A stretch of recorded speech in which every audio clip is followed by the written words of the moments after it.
Good day, everyone. Good afternoon. All praise be to the Most High God. The Most High God comes first. This stream is brought to you by L.I.V E products. L.I.V E, live now. We're live. Now, we're going to discuss one of the most underrated basketball players in basketball today. I've talked about him a number of times. Scotty Pippen is the name. But there's some things I need to talk to you guys about. To do that, I'm going to try to open you guys' eyes because, there are a lot of things that have been said about Scottie Pippen which are just not true. Like he's Michael Jordan's sidekick. That's bullshit. Like, you know, um, Michael Jordan was the greatest player of all time and he's the GOAT and all this stuff. And everybody forgets Michael Jordan didn't win those six championships. No, the Chicago Bulls won the six championships. And we're not saying that Michael Jordan wasn't an exceptional player and wasn't a great player. We're not saying that. But by having all this media hype behind Michael Jordan, having all the endorsements and benefits behind him, and all, of course, he's selling his Nike shoes, so that also benefits him. The Last Dance was the most disingenuous thing that could happen. Now, I do understand they needed some content during the COVID, and it was a good way to bring about, revive the memory of the Chicago Bulls. But it was very Michael Jordan centric. And people will say, well, nobody gives a fuck about the Bulls if Michael Jordan was on it. I understand what you're saying, but you got to give the truth. You got to tell the truth in a story. And the truth of the story is the Chicago Bulls captain and the Chicago Bulls leader in the offense. Listen to what I'm saying. The guy who set the plays, the guy who passed the ball, the guy who distributed the ball, the guy who brought the ball up the floor wasn't Michael Jordan. Michael Jordan played on the wing position. He was I believe he was a three guard. He played the three position. Okay. And Michael Jordan was a superstar even before he went into the NBA. There was a lot of hype around him. And yes, the Chicago Bulls team was built around Michael Jordan. So all of these things are true.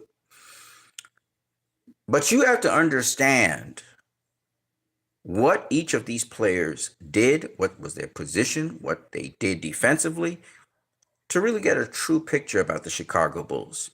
Because to be honest with you, while it was a very special team, and while Michael Jordan was one of the principal scorers on that team, not only was he principal scorer, but of course a lot of attention was brought to him because of the dazzling and creative things he did offensively. The truth is that it was the team that brought the championships. And every single player on that team understood their role. Now, a couple of things you need to know. The most dedicated Chicago Bull on the Chicago Bulls team was not Michael Jordan. I know a lot of you will say, it's Michael Jordan, it's Michael Jordan. No, and facts don't lie, and I'll show you. In fact, the only Chicago Bull that since his entrance into the NBA until 1998 when the team was broken up, that played in every single season of the Chicago Bulls history is Scottie Pippen. This is just facts. The Chicago Bulls had two different teams. When Michael Jordan came onto the Chicago Bulls, it was a team that was at the bottom of the rankings. Okay.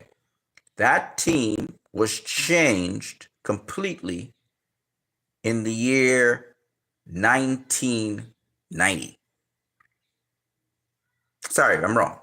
That team was changed completely in the year 1989.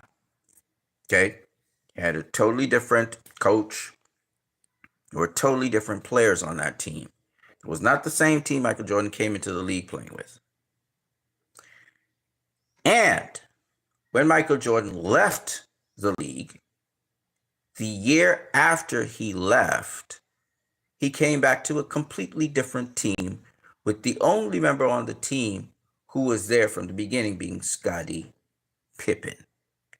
These are facts. Okay? And what I'm going to do to help you guys get a proper perspective of this whole thing, because this is team sports. This is not individual sports where you can talk about the greatest player of all time or the greatest whatever. This is team sports. And yes, some people rise above the average set of people, but the best way to explain this is to talk about Bill Russell and the great LA Laker Wilt Chamberlain. Bill Russell was nothing special offensively. He was a tall guy, but he led the Boston Celtics to 11 championship wins. Wilt Chamberlain, on the other hand, was sexy. You know, tall player, fast, graceful, you know, could leap really, really high. Great offensive weapon, right? Wilt Chamberlain once scored 100 points in a game. But he could only lead his team to 2 championship wins. The philosophy of Wilt Chamberlain was different to the philosophy of Bill Russell. Just as how the philosophy of LeBron James and Scottie Pippen and Magic Johnson, is different from the mindset and mentality of a Kobe Bryant or a Michael Jordan. Even Larry Bird with the Boston Celtics. As much as Larry Bird talked a lot of trash, Larry Bird was a scorer. Larry Bird's mentality wasn't the same as Michael Jordan's or Kobe Bryant's. Michael Jordan was very good at what he did, as was Kobe Bryant. However, to say that Scottie Pippen wasn't good at what he did, or LeBron James, or Bill Russell, is to undermine the success they were able to do with teams, leading them to championships. All 3 guys that I just spoke about, LeBron, Magic Johnson, Scottie Pippen, they were all ball handlers. They were all point players. LeBron was a point forward. Scottie Pippen was a point forward. Magic Johnson was a point guard. And the perspective of a point guard is different to the perspective of a forward, a center, a 2 guard, a power forward, a small forward. It's a different mentality because you have to distribute the ball to players that will eventually score. Bill Russell, interestingly enough, was an even more interesting kind of player because Bill Russell focused on defense. His goal was to lead his team defensively first, offensively second. Every player was competent in the area that they were competent in, and Bill Russell understood how the different pieces worked together. They passed the ball quite a lot, the Celtics. Let me tell you something. As great a dribbler as you may be, the fastest way to get a ball into the hoop is through passing. I don't care what sport you're in. If you're in football, that is soccer, for those of you who are in America. If you are in basketball, if you're in volleyball, the fastest way to get things to where they need to be is through passing. Netball. I don't know if you know what netball is. So even baseball, because fastest way to get the ball to a base is by throwing it, by passing it. Now, why did I say this? It's because team sports needs to have a team around it. And a great team is what makes team sports great. That's why they win. If you're just focused on one player of the team, then once the other team targets that player and takes them out the game, you got nothing, right? So it's not great to talk about one player above the other members of the team. Michael Jordan said something. I don't have the clip right now. The older Michael Jordan, that is. Michael Jordan has said, and he's right. And Scotty Pippen has said something, and he's right. Michael Jordan said, you want to focus on the greatest player in the basketball game of all time. But I really care to talk more about the greatest team in basketball of all time. He's so correct. And I'm glad he got to that realization. We're going to go into this in some detail. I was talking about this to myself for hours, actually. And I decided, what are you doing, stupid? Record this shit and put it out there. So I'm recording it now and I'm putting it out there for you to listen and hear. And you may agree with me in some of these things, and you may not agree with me in other things. But I'm about to tell you about what many consider the greatest team of all time, because they were able to do two three-peats, and it was two different teams that did those three-peats. The only constant was Scottie Pippen and Michael Jordan. So let's talk about this in an honest way and bring the truth, because there's a lot of things that are very denigratory. And I want to say, before I even get into this, that I think that Scottie Pippen would have won some championship rings because the things that he brought to the NBA, the skill sets that he already had when he brought to the NBA, and he then was allowed to let everybody see them because they were fine-tuned by him playing against Michael Jordan one-on-one countless times, and Michael Jordan improving his game, expanding his game, and becoming even a greater player than he was before because of his one-on-ones with Scottie Pippen, cannot be understated.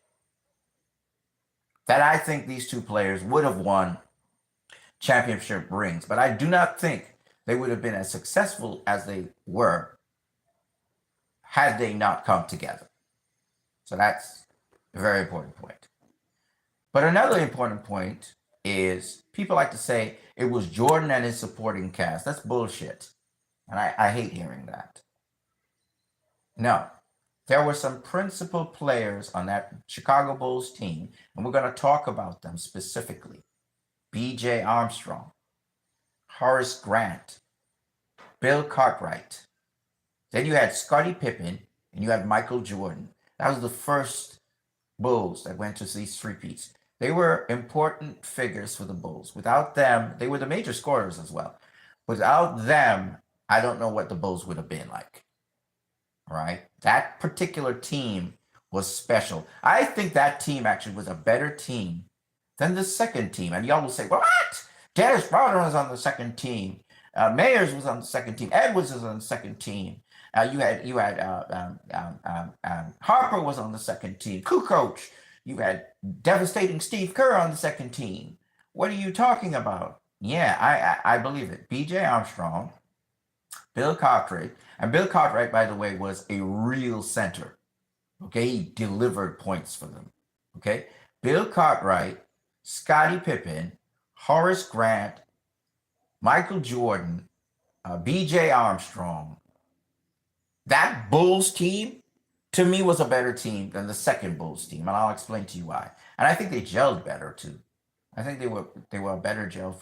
Will Perdue, I can understand why Will Perdue was bashed by Michael Jordan, and he punched him and all kinds of crazy things. Will Perdue was kind of dirty, but Will Perdue was really there for the Bulls. He was like the Bill Lambert of the Bulls, and I'm really sorry that Michael Jordan treated him like that. Again, I I do believe that there's certain things that Michael Jordan, just his personality and his disposition, that would happen.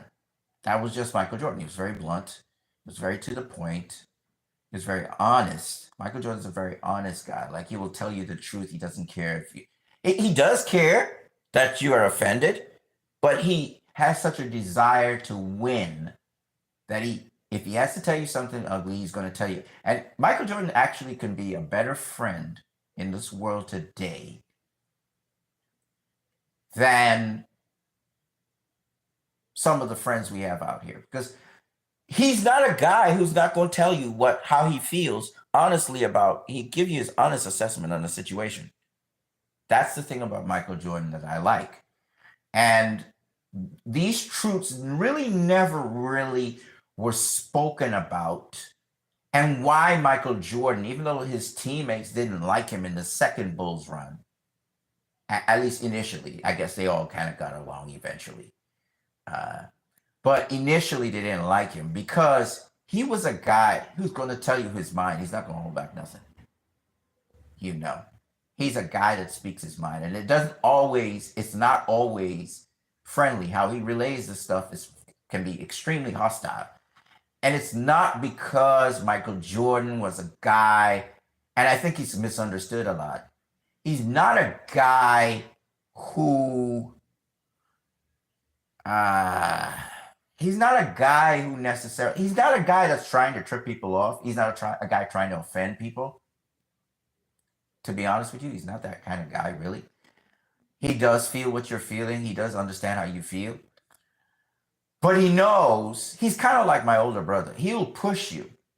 He will push you. He wants you to get serious about the situation. He wants you to grasp the gravity of the situation. It doesn't work for everyone, okay? It doesn't work for everyone, okay? Some people need that push, you know? Some people need that push. Otherwise, just go back to just being nonchalant and, okay, yeah. Well, it's like, they're kind of cool. They're kind of really mellow. They're too fucking mellow sometimes. You have to take them up. So Michael Jordan's that kind of guy, okay? And he's not always liked, okay? Currently, it's said that Scottie Pippen is not really talking with Michael Jordan right now. I can understand both sides of the equation, okay? I can understand it. Jordan feels kind of betrayed that Scottie's saying all this crazy shit about him right now. And he probably confronted Scottie Pippen the usual Michael Jordan way. He confronts people, and Scottie wasn't having it. And but I do think that Michael Jordan and Scottie Pippen will get back to talking to each other, because Michael Jordan talks to other people. Okay, he talks to other people. He's not. People make it out like Michael Jordan's this big monster. He's extremely competitive. This guy's fucking competitive. Okay, that's Michael Jordan. He's competitive. And yes, if he feels like you backstab him, he's going to shut you off. But I don't think the door is ever closed with Michael Jordan on anyone. Okay, and I don't want to see Michael Jordan. I know he has his friends and his people he hangs out with who are not superstars or anything. But I do want to say this, and he has his private life and whatever. But I do want to say that Michael Jordan, in spite of all of that, I think he's an honest guy, more or less. He does lie. We all lie. But I think he's an honest guy. I think he's as honest a guy as you'll get in this slimy business or in these kinds of businesses. He'll tell you the truth. And if he has an issue with you, he's gonna confront you on it. Okay, he's not gonna hold back. And I think Scotty's somewhat bitter about that with Michael, which is why he's saying what he's saying. But he's also being truthful at the same time with a lot of what he's saying. He's saying a lot of shit too, a lot of nonsense. But he's also being somewhat honest about what he's saying. And I think because of Scottie Pippen's honesty, I could be able to do this right now and highlight certain things about Scottie Pippen's game that, like, a lot of people just don't understand how good this guy was and the things he did for the Chicago Bulls and the fact that he didn't get paid what he was supposed to get paid. And I think that's Scottie Pippen's big issue, how everything ended in 98 and he didn't get paid what he was supposed to get paid, his worth, his true worth. And, different people have different opinions about it. I listen to, commentators talk about how, the deal that he made, he was warned by Jordan, he was warned by the other people, and he still took the deal. But I think the organization should have had enough fucking common sense to pay this guy what he was worth. I mean, Scotty should have been paid what Jordan was getting paid, okay? And I think he's a bit bitter about that, even though he's living pretty good. And I think, the fact that he never won a championship after came close to it, but he never won a championship after the Bulls, I think it sort of grates against him a bit because he feels like he's still in the shadow of Michael Jordan, undeservedly so, because he was an extraordinary player. And all the attention always goes to Michael Jordan because he was a spokesperson for the Bulls. And I don't think this is Michael Jordan's fault. You see, I don't think it's his fault. The Last Dance, I blame him for that. The way how the narrative was painted and everything was, and he cut out shit, because, obviously he's making it. So he thinks, no, you have to give a true picture, Michael. And you're an honest enough guy to be able to do that. And if the stuff that's going to be said about you is negative, so fucking what? You are what you are, Michael. Shit. You're not a perfect person. Nobody is. It's not going to stop you from selling shoes, people. Okay? So, I'm just saying that, and I saw Michael Jordan go out of his way to do the Luke Longley extra feature, showing that he genuinely wanted to have everybody's voices heard, and, this was his way of trying to big up the Chicago Bulls. But the narratives, the fucking narratives, fucked it up. But I get what he was trying to do. And I think we cannot blame Michael Jordan for that. I mean, and I won't blame Scottie Pippen either for his reaction to what, The Last Dance and how he was turned off by it. I can understand that as well. So like I said, I can understand both sides of these guys. And I'm going to say this. Say what you want about Michael Jordan. He's a nice guy. Okay? I know that when Spike Lee came and needed money for Malcolm X, Michael donated to that. Okay? And Scotty donates to different charities and so on. And Scotty's really happy with how his son is playing. Michael's pretty happy about his children, how they're playing also basketball. So I do hope these two guys, I believe without a doubt that Pippen and Jordan, even though they never really had, they had a professional relationship outside of that, they really didn't hang out with each other, right? But I still think that Scottie Pippen and Michael Jordan, I don't care what they say. I think those two are going to talk with each other eventually. Michael Jordan's in a different stage of his life anyway. Pippen's in another stage. And Jordan is a really intelligent guy as well. I'm sure he can see every side of the equation. He can understand. And so while he may not fraternize with the guys all the time, I do think that his heart, he loves those days when he played with the guys. I'm sure his heart's, and yes, Pippen had a hard time. But I'm going to just say that Scottie Pippen and Michael Jordan, while inseparable, obviously, you can't mention Michael Jordan without mentioning Scottie Pippen. You can't mention Scottie Pippen without mentioning Michael Jordan. They're tied together forever. These ball players were exceptional guys. And I think as much as we like to talk about those two players, they would not have won championships without Phil Jackson, without the players that were around them. And you can call those players supporting cast if you want. It's a fucking team sport. So at the end of the day, they're not supporting cast, okay? The whole team was built around Michael Jordan, so I understand Michael Jordan versus and the Chicago Bulls. I get it. They built the team around Michael Jordan. But at the end of the day, Michael Jordan can't win championships without Scottie Pippen. End of story. Or let me rephrase it.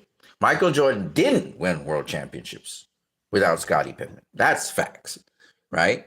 He might have won world championships without Scottie Pippen. And Scottie Pippen might have won world championships without Michael Jordan. If he got on a good team where the team appreciated what he brought to the table. The Chicago Bulls allowed Scottie Pippen to allow his versatility to flourish. And Pippen and Jordan, Jordan used to call him little brother because, of course, at the time, he was the big star. He was the established guy. Scottie Pippen was a rookie. He came in, he started to grow on, what I mean by grow, he was able to showcase more of his skill sets when he was allowed to play the position that allowed that to happen, you know? And of course, Michael Jordan enhanced what Scottie Pippen had by, they training together, playing together, all that kind of stuff, you know? So anyway, let me get to some facts. That was a preamble and was a long one, but I wanted to get in some facts about this, I haven't really even touched that. So this is a slow burn. I've been doing some streams these days. I've always said, you know what, instead of talking to yourself, put this up here and do this as a stream. I need to get out and go and work. I have to work right now, and I haven't left yet. My day has started pretty late. Even though I started everything, I put everything in place pretty early. But I wanted to do this stream because I thought it was worth the while. I've seen a lot of Scottie Pippen versus Michael Jordan memes and shit, and I'm not really cool with that. But let me start off by saying this. There were games where Michael Jordan was forced to sit out. In Game 6 of the 1992 NBA Finals, with the Portland Trail Blazers holding a 15-point lead at the end of the third quarter, that's the Trailblazers had a 15-point lead, Coach Phil Jackson made a strategic decision to bench Michael Jordan and other starters. Instead, he relied on Scottie Pippen and the bench to close out the game, which they did with a 17-4 run, which caused them to beat the Portland Trail Blazers. So that's why they say Grant and Pippen saved Michael Jordan in the 1992 NBA Finals. Now, I have so much to say on this, so we're going to just launch into it, okay? So there's a lot of things that a lot of people don't understand about the Chicago Bulls. And I particularly looking at Game 6 of the 1992 NBA players. Listen to this. Tex Winter, an assistant coach for the Chicago Bulls, did suggest to head coach Phil Jackson that Michael Jordan be temporarily removed from Game 6 of the 1992 NBA Finals against the Portland Trail Blazers. The reason for this suggestion was that Winter felt that Jordan was holding the ball too long. The coaching staff decided to bench Jordan for a period in the fourth quarter, relying on Scottie Pippen and other reserves, and it was a move that ultimately worked. Here's a more detailed breakdown. The situation. The Bulls were struggling in Game 6, and Winter believed Jordan was becoming too fatigued and holding onto the ball too much, hindering the team's offensive flow. Winter's suggestion. He approached Jackson and proposed removing Jordan temporarily. Jackson's decision. Jackson, trusting Winter's judgment and the team's strategy, followed his advice and benched Jordan. The outcome. The move with Pippen and the reserves proved successful, and the Bulls were able to secure the win and the championship. This incident highlights the trust and respect that existed between Winter and Jordan, despite their sometimes differing views on the triangle offense. It also showcases the ability of the Bulls' coaching staff to make strategic adjustments during crucial moments. The other very important thing for people to know is that Tex Winter, he was the guy that proposed the triangle offense and triangle defense. Mr. Tex Winter is the mastermind behind the triangle offense. And that is why, being an expert of that, Phil Jackson listened to him. And that's what allowed the Chicago Bulls to win. I'm going to say some other things, which are very true, but also that not completely true. What I mean by that is I'm going to show you some statistics and you will understand what I mean. But Sports World says MJ benched because of being a ball hog. Coach Phil Jackson and Winter's decision to bench Michael Jordan instead relying on Scottie Pippen. In Game 6 of the 1992 NBA Finals, with the Portland Trail Blazers holding a 15-point lead at the end of the third quarter, Coach Phil Jackson made a decision to Michael Jordan and other starters instead relying on Scottie Pippen and the bench to close out the game, in which they did with a 17-4 run. Horace Grant and Scottie Pippen saved Michael Jordan in the 1992 NBA Finals. Now, let me show you a little bit more about that before I go into something else. Okay.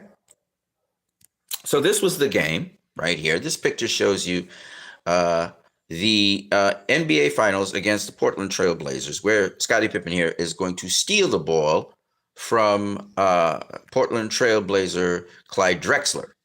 Okay, as you see Horace Grant on the wing as well, marking his man. And,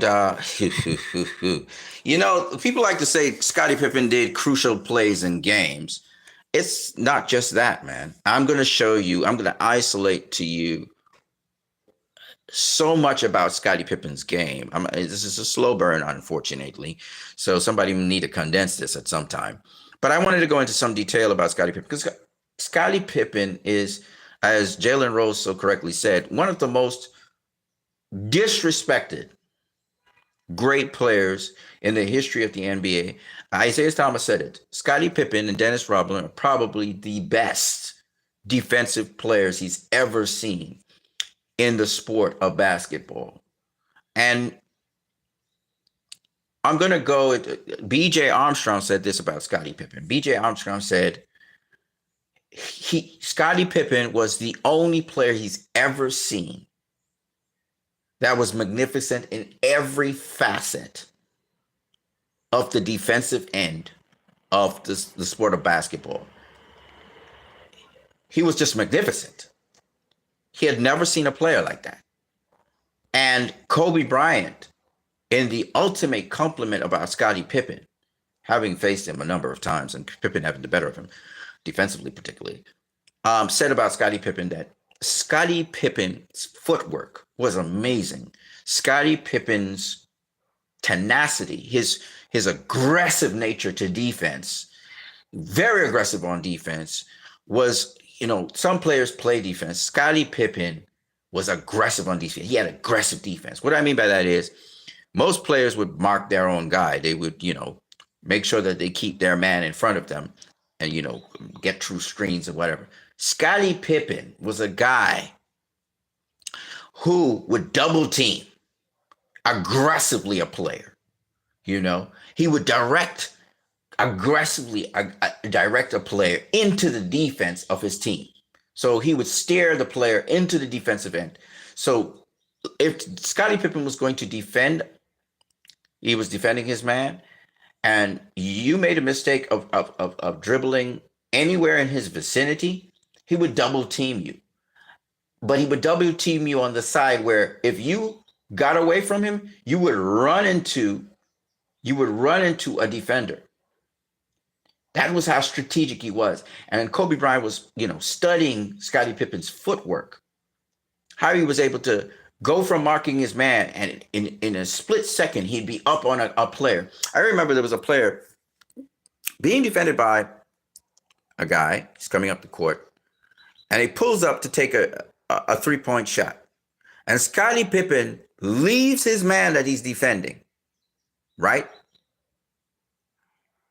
There's a defender behind that guy who's marking another guy. So he leaves the guy that's defending. If the guy passes the ball to the other guy, there's a guy behind him who, even though he has a guy he's defending, he's right behind him. So he could also put defense on him. So Scottie leaves that guy in a split second and leaps from where he is. And as the guy is going up to shoot the three-pointer, he double teams and he swats the three-pointer out of the guy's hand. And that's a steal. And he breaks away and he steals the ball. That's the kind of aggressive defense that Scottie Pippen had. And Michael Jordan did it as well. Both Michael Jordan and Scottie Pippen were known as the Dobermans. But Scottie Pippen did it consistently, night after night. You thought Scottie Pippen was a nightmare because you didn't want to go up against the Bulls because you knew you had to deal with Scottie Pippen. And on top of that, a very competent defensive player in Michael Jordan. Now, Michael Jordan was a defensive player. They would double team, whatever. He also used to do some of that, but not as consistently and not as much as Scottie Pippen. Scottie Pippen had to mark the best player. And on top of marking the best player, he may jump from from a certain position, maybe the 4 position to the 2 position, maybe from the 4 position to the 1 position. It depends on how they were moving around the court. He literally he would provide support for somebody who was struggling with a defensive play. He would provide support. He would just in a split second move away from his man, put pressure on the guy and then come back to his man. Scottie Pippen would do that a lot. Michael Jordan did it in different kinds of ways. Like he would do it in terms of blocking. Like he would leap over everybody and block the guy when the defense collapsed in on a guy. Jordan would come in and leap over everybody and swat the ball away. Sometimes Jordan would benefit off the steals that Scottie Pippen would instigate. So they worked in tandem with each other. But what I'm saying is, Jordan wasn't doing this night after night after night. He wasn't guarding the best player night after night after night. The pressure was put on Scottie Pippen to do that. Scottie Pippen led the defense. And that's the weirdest thing for me to say. But from my observations, yeah, after Scottie Pippen had shut down Magic Johnson, and we're going to show you the stats and everything to understand how significant it was. I think the turning point for the LA Lakers and the turning point for the Pistons as well, when the Bulls overcame the Pistons, was because of Scottie Pippen. And I'll show you the numbers to support that, how Scottie Pippen sort of changed. Scottie Pippen was a guy that could change the complexity of a game. This is what they all say. But what people don't understand is it's because there are things that you score on. Like you talk about rebounds and steals. You talk about shooting, 3 points, 2 points, scoring, right? You talk about defensive and offensive rebounding, right? All of those stats are there. But the thing that Scottie Pippen did in addition to that was he would take charges. So Scottie Pippen was a guy, he could get in position to get offensive fouls off of guys. So he could get guys fouled out of games. Jordan didn't do that. Jordan would do it on occasion, but Scottie Pippen would position himself and get guys fouled out of a game because of offensive fouls. Another thing Scottie Pippen was really good at doing was drawing the foul. Now, Michael Jordan was great at doing that too, but Scottie Pippen, when he realizes he needed to make contact before he would shoot the ball, Jordan did this as well. Jordan was a major scorer in the game, and that he went to the free throw line quite a lot. But Scottie Pippen also did the same thing, and again, we're talking consistently. Like he would do that time and time again, game after game. Jordan did it too. Jordan was the major scorer for the Chicago Bulls usually. Scottie Pippen sometimes outscored Michael Jordan. Even though Scottie Pippen's average is like, when you look at his career average is 17 points a game, Scottie Pippen has gone as far as scoring 40 points a game, 32 points a game, 36 points a game, but just not consistently because of the responsibilities he had to distribute the ball, get the ball to the forwards, get the ball to the center, get the ball to, the shooting guards. He mostly distributed the ball. So it's amazing that he even had 20 points a game, 22 points a game, 19 points a game, because he was the point guard. And usually point guards don't score a lot of points. He was called a point forward, but he was basically the point guard for the team, right? He was the guy that brought the ball up. He was the guy that called the plays. He's the guy that defensively makes sure everybody gets back on defense and that kind of thing. He was the captain of the team in that respect. Okay. Michael Jordan wasn't that captain of the team. Michael Jordan didn't really have that responsibility. He would help Scottie Pippen out. He would sometimes say, hey man, get back to the, he would, but that wasn't his thing. Michael Jordan's job was to score. He was a major scorer in the team.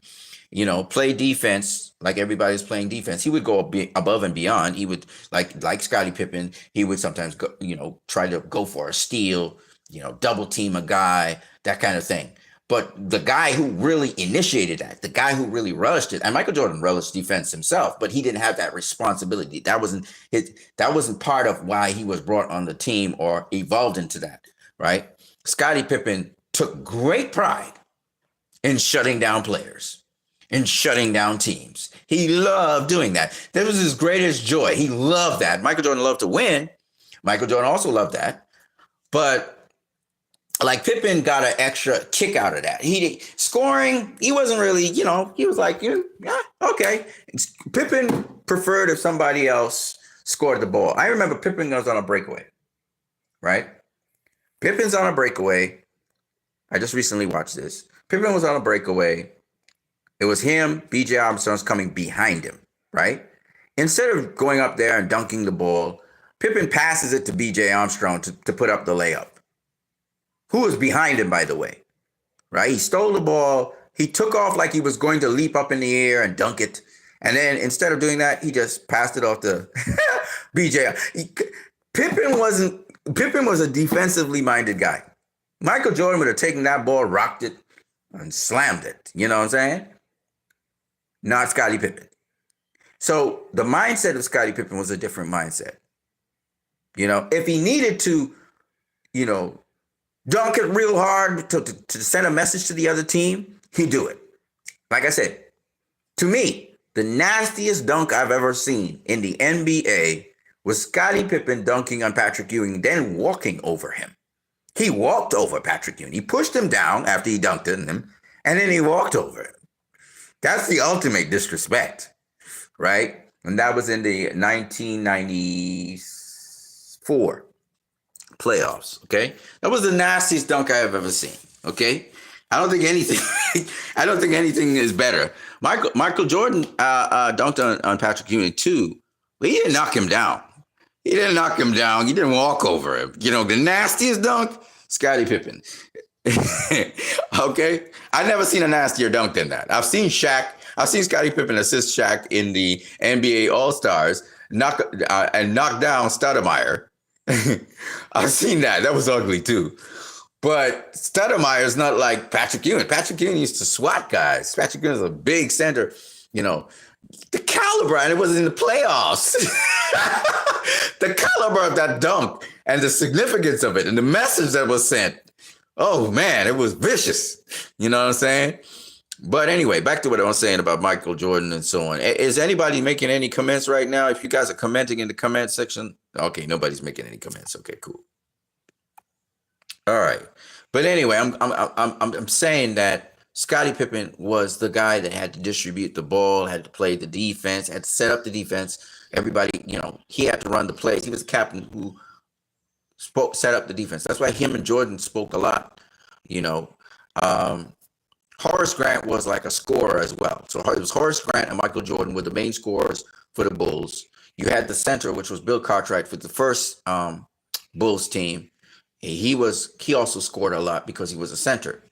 So the major scorers now, we're talking the major scorers for the Chicago Bulls in the first segment was Scottie Pippen, Michael Jordan, B.J. Armstrong, Horace Grant, and I believe there's somebody else I'm leaving out. I think for a season was John Paxson, and then he kind of disappeared. He wasn't doing it as much, and somebody else replaced him.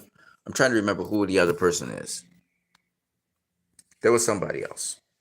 The major rebounder for the Bulls was Horace Grant during those years. Okay. Scottie Pippen could play every position on the floor. He knew every position, and Michael Jordan used to help him out with that. So when you say that, like Scottie Pippen was a support for Michael Jordan, that's bullshit. This was a Bulls team. Scottie Pippen carried a lot of responsibility with that team. Not to mention he got along pretty well with everybody in the team, and he needed to because he was the guy that was they had the trust. He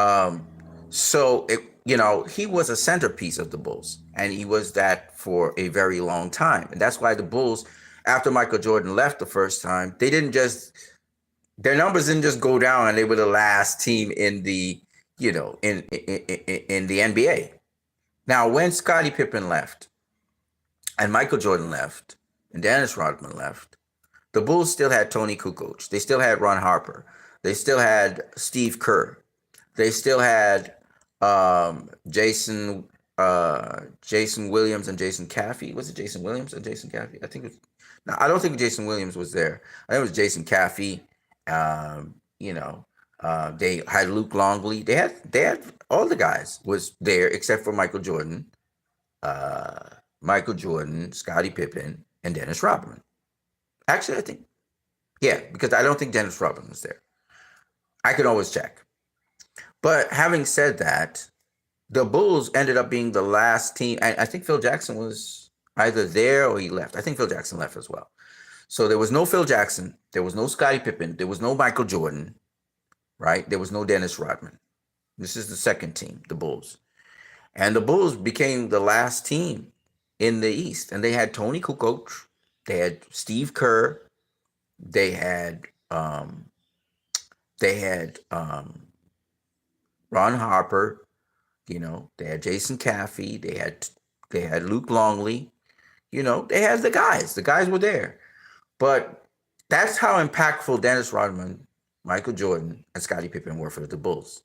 They didn't make the playoffs, nothing like that. They were like the dead last team in the NBA league. So that didn't happen after Michael Jordan left because everybody thought, well, if Michael Jordan left, the Bulls are good. The Bulls ended up being that year at the end of the season.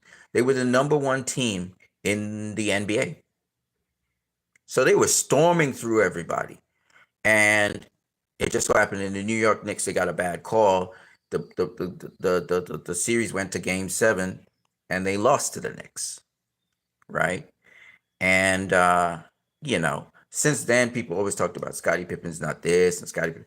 He always led the Bulls to the brink. I don't think there's ever been a playoff where Scottie Pippen wasn't in a playoff in his entire career.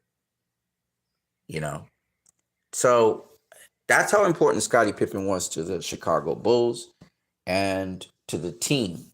He wasn't a supporting cast. That's the difference. He wasn't a supporting cast. People like to say he was a supporting cast for Michael Jordan. No, motherfucker. No. He was not. Okay? This guy did a whole lot of things that Michael Jordan just did not do or didn't do consistently. And he was literally the team captain. And literally, from when they won in 1996, 1997, particularly those 2 years, Michael Jordan acknowledged that this was Scottie Pippen's team. Steve Kerr, Luke Longley, Ron Harper, Tony Kukoc, right? Those were the major scorers and major players of that team. And I'm forgetting a couple other guys. But those guys knew Scottie Pippen. And this is what they said about Michael Jordan.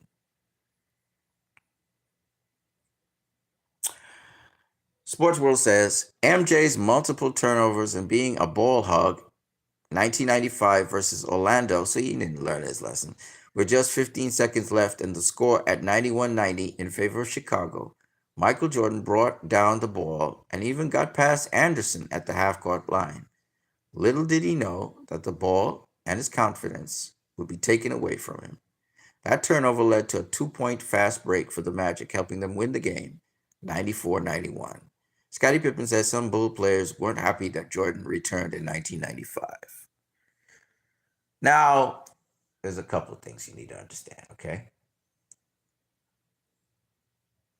When Michael Jordan left the NBA, he left without warning. He didn't inform Phil Jackson. He didn't inform Scottie Pippen. He left during the season. And as a result of that, and of course, it was because of his father's death, he needed to process things. He even started playing baseball, which his father loved, game his father loved. So he was trying to process things, okay? I'm not particularly mad at him, but just imagine you start a season with a player and then they just suddenly leave. That throws everything upended, right? So now the Bulls have to figure out a way to continue without their star player, which is Michael Jordan. Instead of collapsing, the Bulls have a great season. A phenomenal season in which, and this is a whole new team, by the way. And the new team players come in, Steve Kerr. We still have B.J. Armstrong. We still have Horace Grant. So Horace Grant's still there, B.J. Armstrong's still there. So you have 2 major scorers besides Pippen. And even though Pippen averages, I think, 22 points a game that season, the Bulls win a lot of games. They have a really good average. Shocking, because everybody thinks, and then people put up signs, Michael, what? The Bulls can win without Michael, blah, blah, blah, blah, whatever. But at the end of the day, Michael Jordan also came to see the games. He was always very supportive of the team. These are all truths. People like to make it sound like, Michael only thought about himself and he just pulled away. And it was nothing like that. Okay, he was there. He still expressed interest. He wanted to know how they were doing. He wanted to see how Scotty would perform. He encouraged Scottie Pippen when he could throw in a word or two professionally. Of course, they didn't hang out, but whenever he could give a confident word, And So because he wanted to see the Bulls win, he didn't want to see them lose. Okay, and Pippen had to deal now with the media and all these things. Uh, and he was able to understand what Jordan had to do when he was role playing. What it involved being in the spotlight all the time. Because Pippen wasn't a guy necessarily in the spotlight all the time like Jordan was. So he got that extra pressure from being in the spotlight. So this was Michael Jordan trying to show him. And what was really cool about this is that the Bulls were able to go to the Eastern Conference Finals against the Knicks. And were it not for that bad call, which, again, Michael Jordan doesn't make excuses. So it's like, it just didn't work your way. You should have still persevered all the way through and won. And yes, it was a crucial play. Let's not get it twisted. But that was in game 6. You had game 7 to establish yourself and show that you could have won and finish it off. And you did. So Michael Jordan, now Scottie Pippen had lost his cool a couple times uh, because of that. All right. And Michael Jordan was more the emotional guy. He would be the guy like going in the air, referee's ear, letting him have it and stuff like that, and Phil Jackson. But in this case, it was Scottie Pippen who lost his cool, threw chairs and all kind of shit. And he was pretty pissed. But at the end of the day, and the Knicks played physical basketball. They fouled you and stuff, elbowed you. Kind of like the Detroit Pistons. It was kind of like that. Pat Riley borrowing that style. So when the Knicks beat the Bulls, they went on to play the Houston Rockets. They lost. And it would have been interesting seeing that Bulls team play the Houston Rockets. That would have been interesting. But the point is, Scottie Pippen lost. The Bull team lost under his leadership. The guys, though, loved how Scottie Pippen was leading them. And when Michael Jordan came back in 1995, he was trying to get his game together. But in the meantime, he was very fiery towards the Bulls, And the following year, in 1996, he was even more fiery. Like he tried to punch Steve Kerr, and Steve Kerr wasn't having that shit. And, he was trying to bully the Bulls in a kind of way, and, being brutally honest with them. You guys could do better and stuff like that. So he was like the bad cop, and Scottie Pippen was like the good cop. Scottie Pippen was like, hey, when they come by Scottie would be like, well, that's Michael Jordan. That's the way he is. You wanted to play with Michael Jordan? Well, here he is. This is the guy. You have to play with him. And we need him on our team. I call him back. We need him on the team. So you guys going to have to figure that out, how to work with him. But they pushed back. So they always pushed back with Michael. Michael wasn't just allowed to railroad them. If Michael could railroad you like what he did to Will Perdue, he would railroad you. Like, he'd eat you alive. Okay? He would just go at you. And again, Scotty's a guy, even if you miss a shot, he's going to give you the ball. Michael gives you a ball. You better fucking make that shot. If you don't make that shot, you ain't get back the ball. That was Michael. So Michael Jordan was different, So the way how Scotty led them was different than the way how Michael Jordan was wanting to lead them. And that's why you heard Michael acknowledge, oh, you know what? When Scotty Pippen, when the Bulls actually won in 1996, he was like, this is Scotty's team. Let me be real with you. This ain't my team. This is Scotty team. This is a new team.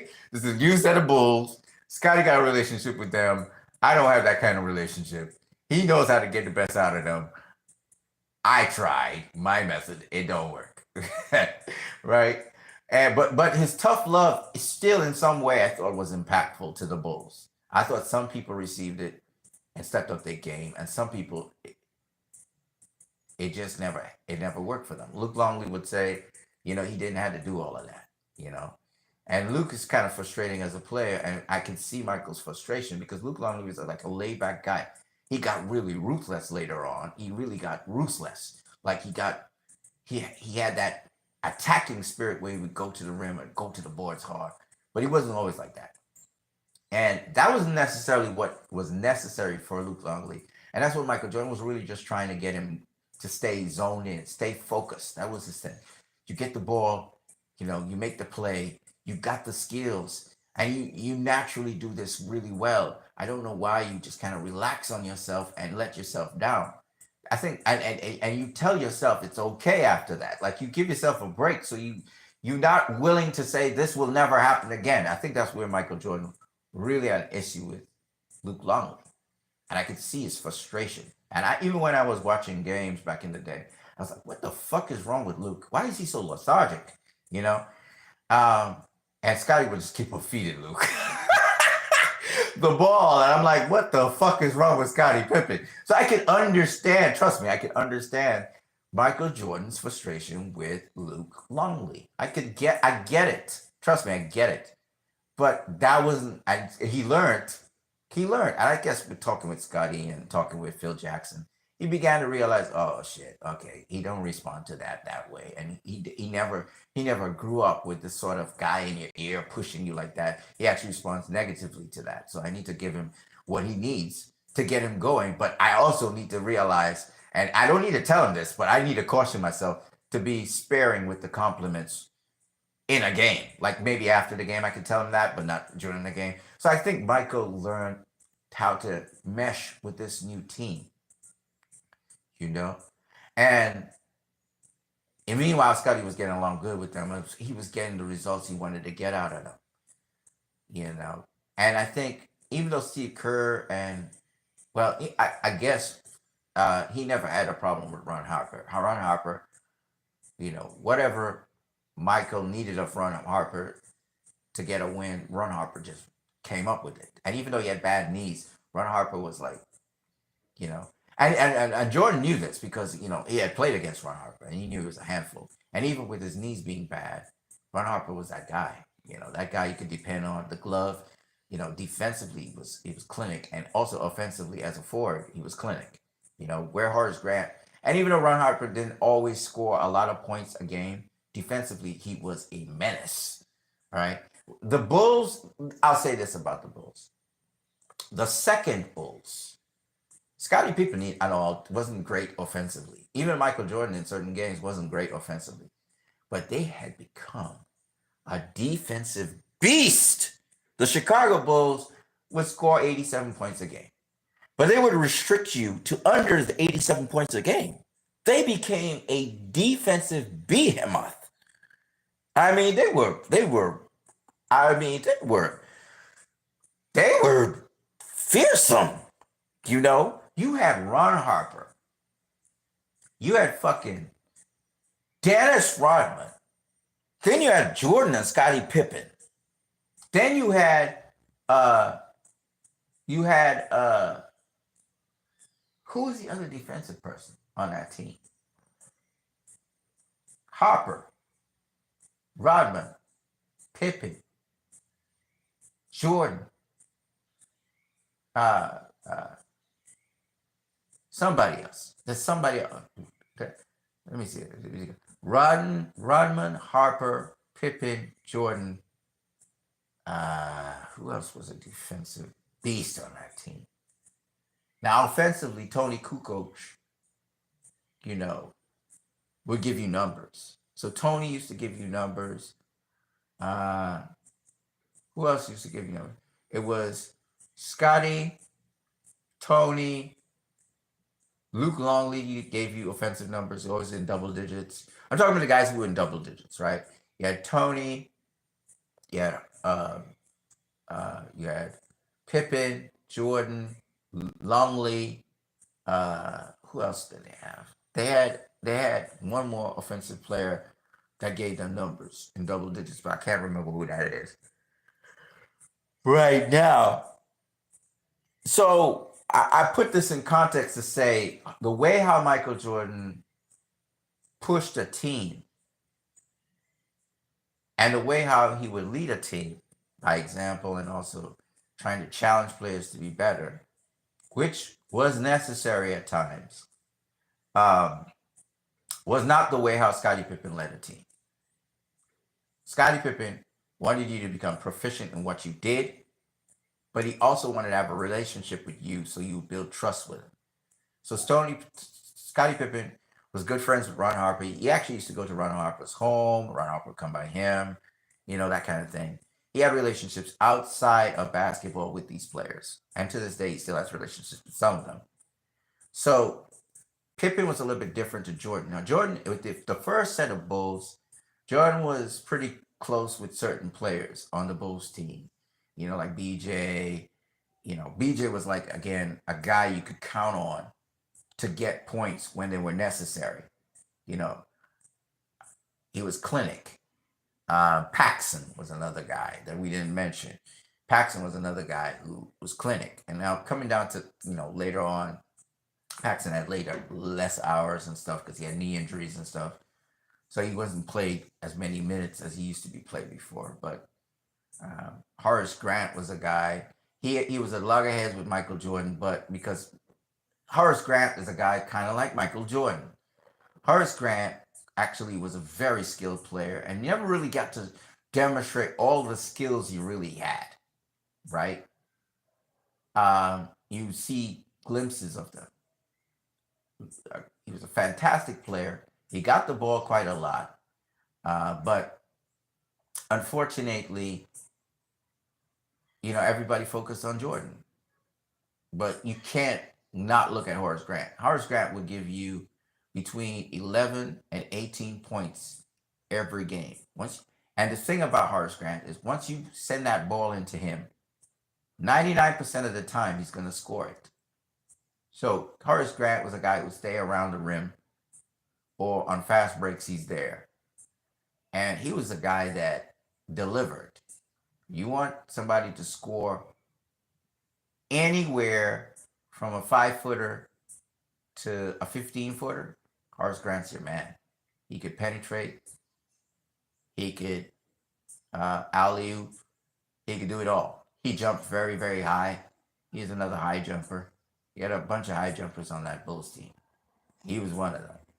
And Horace Grant ended up winning other rings, I think with the LA Lakers. What he did very, very well.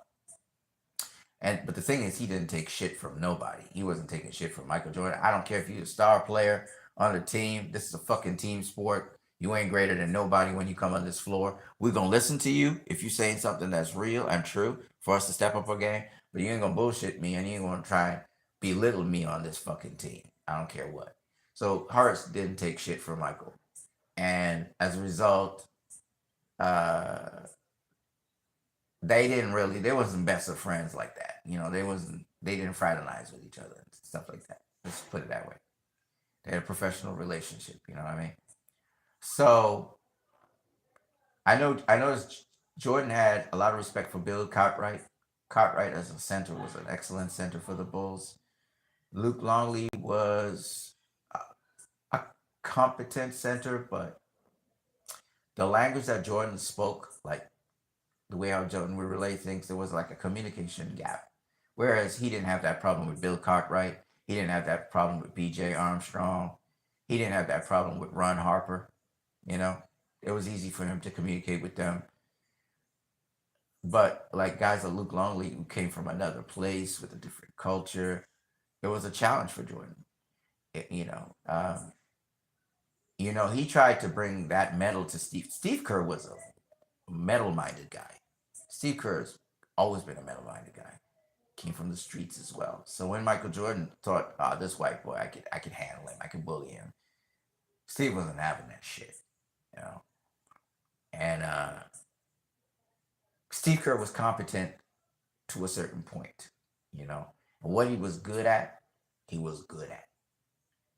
You want to get a game-winning three, you pass that ball to Steve Kerr. And he will give you the game-winning shot. Steve Kerr was that kind of guy. He was John Pascal. He was fucking clutch. Steve Kerr is the epitome of clutch. Michael Jordan is the epitome of clutch, too. Kobe Bryant is the epitome of clutch. You want to see a clutch fucking player? Jordan, Paxson, Kerr, fucking Kobe. These are fucking clutch players. A second to go on the clock. Pass it to them. Get on the ball. They're going to put it in the hoop. Another guy who was clutch was B.J. fucking Armstrong. Now, B.J. didn't get a whole, because he was a point guard. So B.J. didn't get a whole lot of offensive plays because he usually dished the ball to somebody else. He had more assists more steals than he would have points. But BJ Armstrong was a guy you could count on to make a play that will translate into somebody scoring. You know, BJ was also competent defensively in marking his guy. Whoever you gave BJ to mark, he was very competent. So I could see Jordan liking BJ because if Jordan gave BJ the ball, he didn't have to worry about that going into the hoop. That was going in. Right? BJ had a 90-something% uh, field goal percentage. This motherfucker had a high field goal percentage. Like, you give him the ball and he has to shoot the ball, it's probably going to go into the net. Okay? It was clinic. He didn't get a lot of opportunities because the other players, were positioned power forwards. He wasn't a power forward, he was a point guard. So he was usually on the perimeter, like Paxson, like Kerr, shooting threes or shooting the two. He was a shooting guard. But he more made plays. Let's put it that way. He was a playmaker, just like how Scotty Pippen made plays. So this is the aspect of basketball that they don't really talk about. The guys who make plays. There's no metric to quantify how important a player is on a team because they're making plays. And point guards particularly, who like Jason Kidd and like Jason, what's his name? Jason, forgot his name. Even guys, now this point guard, he was really good. I forgot his name. He was playing with the Miami Heat. I forgot what his name is though. And he scored points. He scored 20-something points a game. I forgot what his name is. It'll come to me in time. Tim Hardaway. Tim Hardaway was an incredible point guard because he could penetrate. He could also dish out the ball, and get assists. And he also directed the plays for the Miami Heat. And he was one of those exceptional guys. Now, he wasn't extraordinary as Scottie Pippen was on both ends of the floor. What I mean by that is Tim Hardaway wasn't a guy that would, he was quick. Isaiah Thomas, the same thing. But he wasn't like Scottie Pippen. He wouldn't get major rebounds, right? Scottie Pippen was like a major rebound for the Bulls. He was a major stealer for the Bulls. He was a major defensive stopper for the Bulls. He was a major, defensive, take the defensive charge for the Bulls. Scottie Pippen did a lot of things, and he was the major guy in doing them. And I'm going to show you with the stats. If I have to cover Scottie Pippen and what he brought to the Bulls team, Jesus Christ. He was also the major assist guy. He was also the major playmaker. He was the guy that brought the ball up the floor and would get the plays going. He was the major guy who offensively and defensively, well, no, mostly defensively, got rebounds and stuff. So I'm saying all of this to say he also was one of the major scorers for the Bulls. In fact, he was the second major scorer of the Bulls. The third was Horace Grant, which is crazy. You're dishing out the ball to different people, and still they may dish back the ball to you to set up a play. That's the thing about the triangle offense. So Scottie Pippen, for example, so what Scottie Pippen did was he created a lot of options for scoring. He opened up the court. And once Michael Jordan would move out of his major position as a major scorer, and I actually saw Michael Jordan do that in a game where I guess against the Pistons and also against another team, I can't remember who they were, they shut him down pretty much. And he was instructed by his coach, Phil Jackson, again, because of Ted Winter, listen, you need to dish out the ball. Draw the defense to you, and then dish out the ball to the open man so they could score. So Jordan in those games, Scottie Pippen, I think he scored 30-something points, and Jordan scored 30 points because Pippen was the major scorer for that game. And the team that was playing him had no fucking answer for Pippen. They had no answer for the other players because Jordan wasn't doing what Jordan usually do. He would, don't get me wrong, he would drive to the hoop and score 1 or 2 points or shoot a three or whatever. But for that particular game, he wasn't.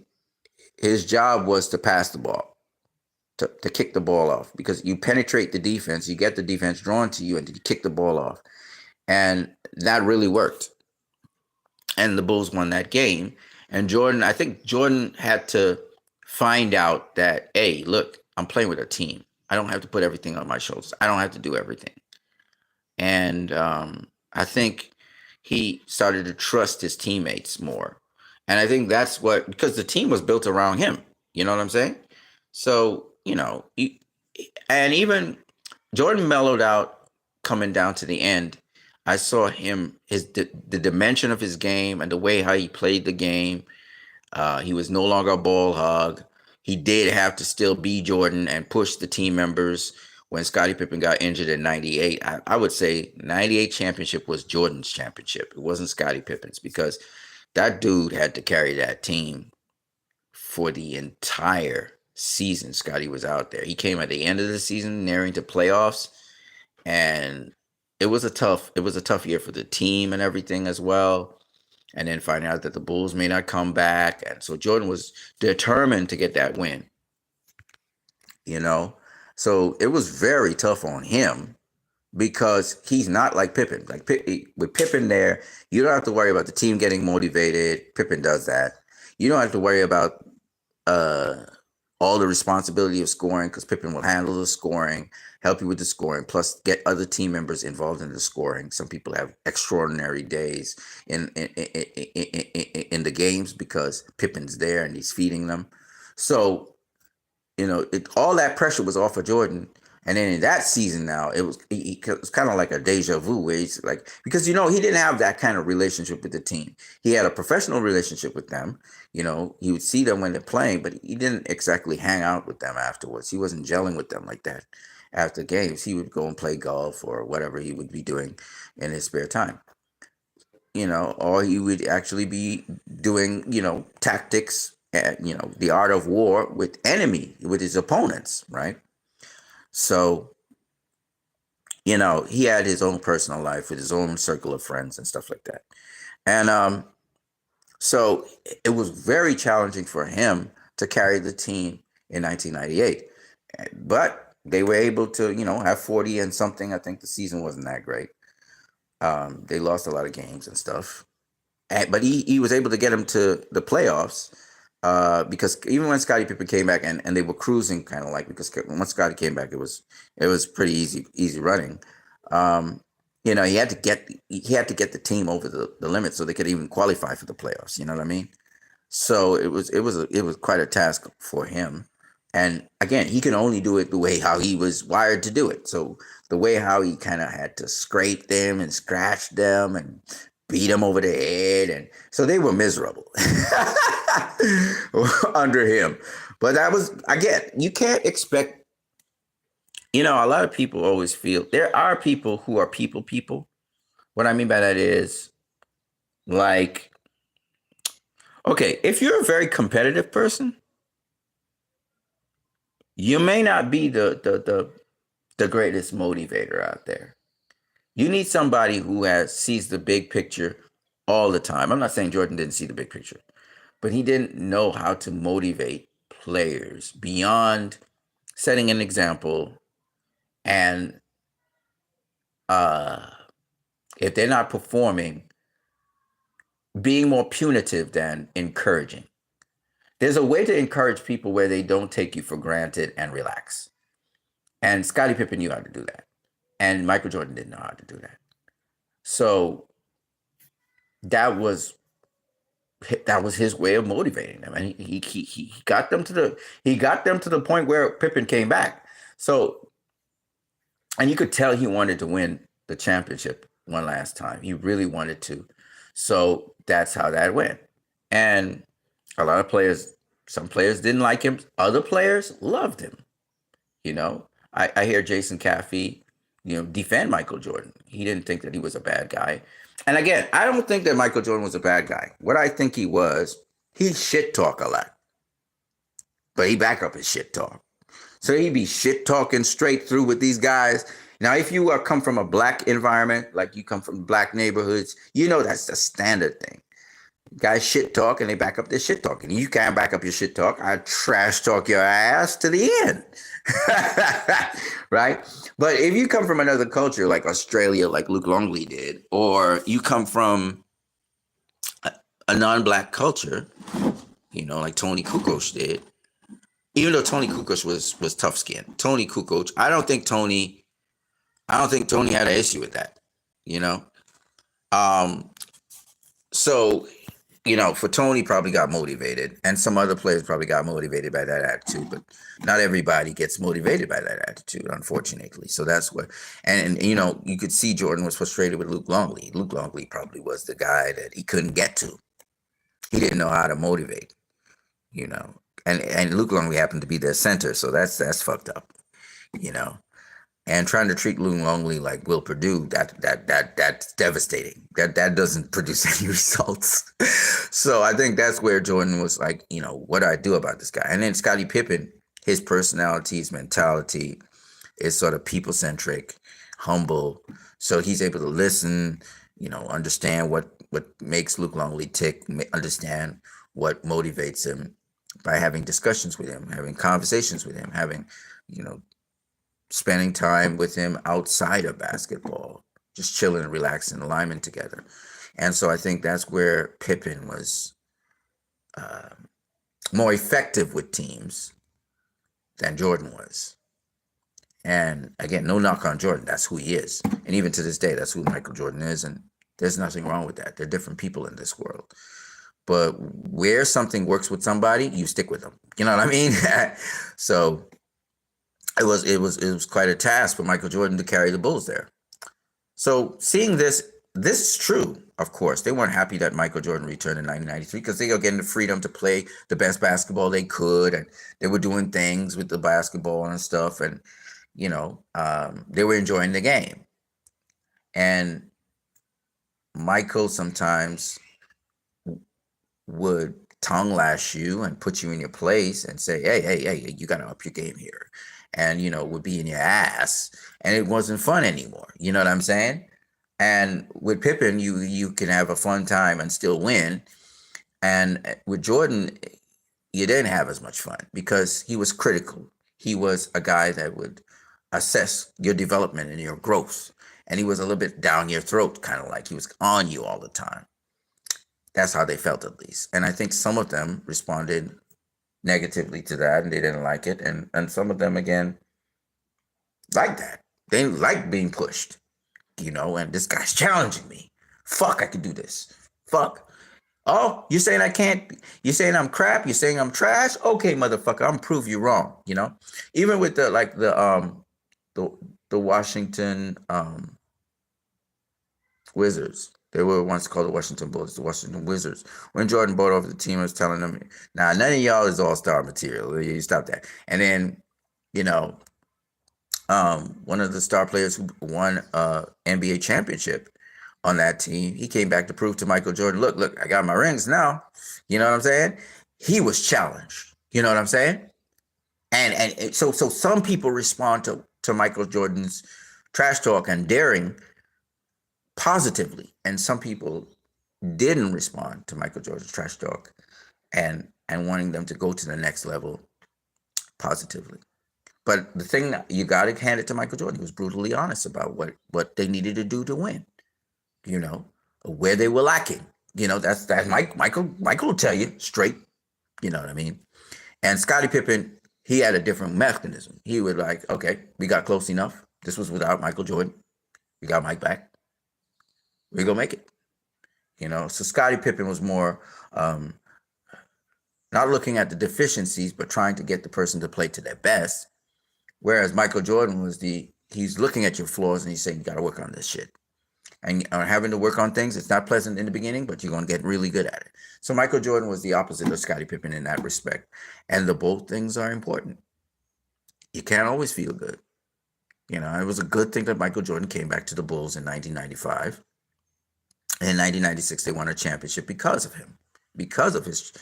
You might like him, but he was necessary, to get you over the Knicks, to conquer the Knicks. They conquered the Knicks the next year, right?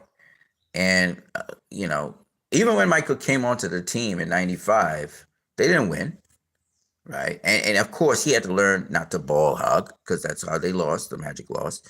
But at the end of the day, Michael Jordan learned something, and everybody became better for it. Now, The Last Dance wasn't the best, obviously, documentary out there, and I hope they do something else with the Bulls dynasty, and I hope Michael Jordan is a part of that as well, because he was a significant part of the Chicago Bulls team. But I wanted to talk about this because I wanted people to understand a more balanced view of this thing. That, don't get me wrong, Michael Jordan was a fucking phenomenal player, okay? But there was a lot more going on. It wasn't just Michael Jordan and the Bulls, And you can say that, but I'm just saying, it wasn't just that. And it wasn't Michael that got them to the championship. No, it was Michael, Scotty, in the first set, BJ, Horace Grant, Bill Cartwright, Bill Paxson,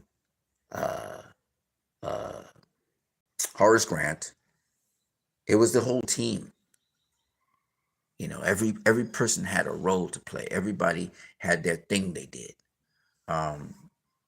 Phil Jackson, Tex Winter, you can't short sell the Bulls. That's why they all got rings, right? So there's a plus and minuses to this. So I wanted to say that. Now, I want to show you some stats. I think I showed you before, but I want to show you stats anyway. Is there anybody leaving any comments? Okay. The stats in the playoffs, in the 6 finals. Scottie Pippen and Michael Jordan, they both won 6 championships, but Scottie Pippen had 183 playoff wins. Michael Jordan had 163. While he scored less points than Michael Jordan, he had more rebounds, he had more assists, he had more steals, he had more blocks. He was on an all-defensive team 10 times to Michael Jordan's 7, and he had more triple-doubles. This is very important. You ain't going to get Michael Jordan scoring 60 points and having a triple-double at the same time. That's never going to happen. Why? Because you're doing most of the scoring, right? You put up 60, you put up 100 points scoring. That's cool, but you're mostly getting the ball. That's what it's saying. The team's not getting the ball most of the time. And it's a team sport. So what's happening with the other players? And so Tex Winter was never of the opinion that one player should be scoring 60 points a game or 80 points a game. Everybody should be involved, because if everybody's involved, you have many options to go to offensively, which leaves the other team having difficulty to defend you. Scottie Pippen's of that same mindset. LeBron James, Magic Johnson, Bill Russell. Defensively, everybody has to kick in and hold their own. And then you have these excellent players who can do even more and shut down teams even more. And that was Scottie Pippen. Defensively, Scottie Pippen was just superior to Michael Jordan. It is just what it is. You look at the rebounds. Scottie Pippen almost has twice the rebounds of Michael Jordan. He has twice the triple doubles as Michael Jordan. He was on 10 all defensive teams, Michael Jordan on 7. And yes, Scottie Pippen should have been the all defensive player for the year a number of times, but Michael Jordan got it instead of him or some other player, which is sad. But it means nothing, because at the end of the day, Scottie Pippen didn't care either. He had more blocks than Michael Jordan. He had more steals than Michael Jordan. He had more assists than Michael Jordan. He had more rebounds than Michael Jordan. People need to understand, in every other facet of the game, Scottie Pippen outshone Michael Jordan.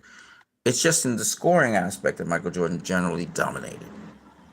However, having said that, it is important for people to understand that those teams didn't win if Michael Jordan did not assist players, did not pass the ball. And Michael Jordan passed the ball a lot more than people claim and call him a ball hog. No, he, especially in the second three-peat, he was passing the ball. And even in the first three-peat, in certain games, he was passing the ball quite a lot. Okay. So I just wanted to put that out there.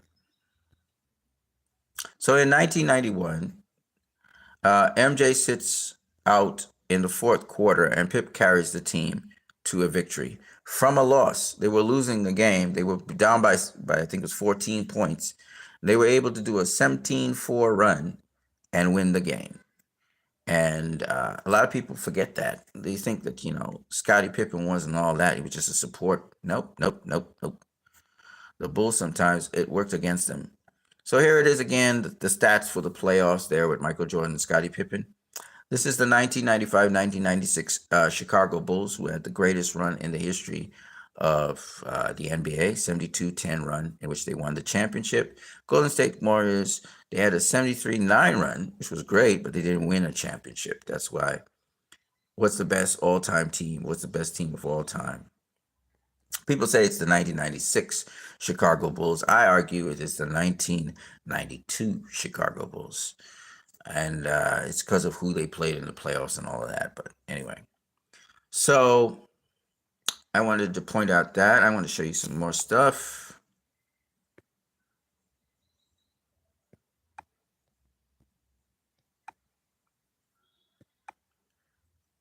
So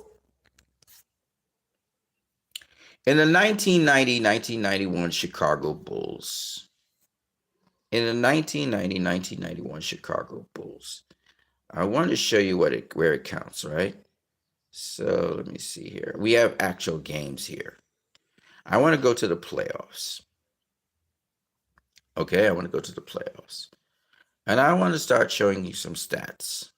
They faced the New York Knicks in 1991, okay, with Patrick Ewing in there. And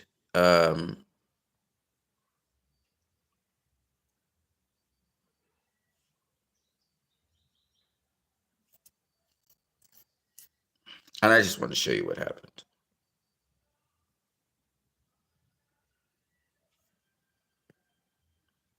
So the Chicago Bulls blew out the New York Knicks in their very first playoff game. And I want to show you some stats here. Let me start with the Chicago Bulls. Scottie Pippen.